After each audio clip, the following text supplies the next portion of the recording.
পটুয়াখালীর কলাপাড়ায় এক গৃহবধূকে মুখ বেঁধে খালি ফেলে দিয়ে চুবিয়ে হত্যা চেষ্টার অভিযোগ উঠেছে শ্বশুরবাড়ির লোকজনের বিরুদ্ধে।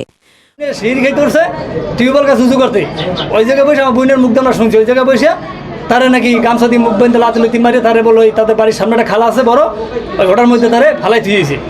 ফালাই দিনের পর আমার বোনাই 5টা বাজে আমার ফোন দিয়েছে যে তোর বোনের পাইনি তোর বোনকে তো পারি। মঙ্গলবার সকাল 9টার দিকে অজ্ঞান অবস্থায় তাকে খাল থেকে উদ্ধার করে হাসপাতালে ভর্তি করেন তার স্বামী ও বাবার বাড়ির লোকজন। এর আগে ভোর রাতে উপজেলার চম্পাপুর ইউনিয়নের চালিতাবুনিয়া গ্রামে এ ঘটনা ঘটে।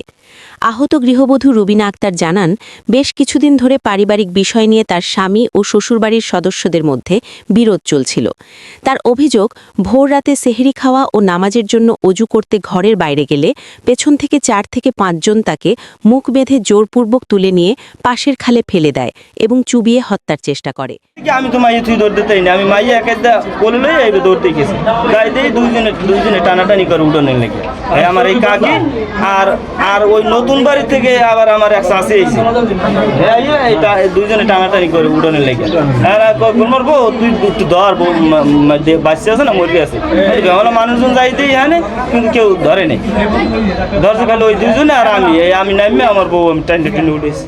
এতে তিনি জ্ঞান হারিয়ে ফেলেন। রুবিনা আক্তার, তার স্বামী এবং বাবার বাড়ির পরিবারের অভিযোগ, পূর্বের বিরোধের জেরে শ্বশুরবাড়ির লোকজন তাকে হত্যার উদ্দেশ্যে এ ঘটনা ঘটিয়েছে। এ বিষয়ে কলাপাড়া থানার ভারপ্রাপ্ত কর্মকর্তা রবিউল ইসলাম জানান, ঘটনাটি নিয়ে একটি লিখিত অভিযোগ পাওয়া গেছে।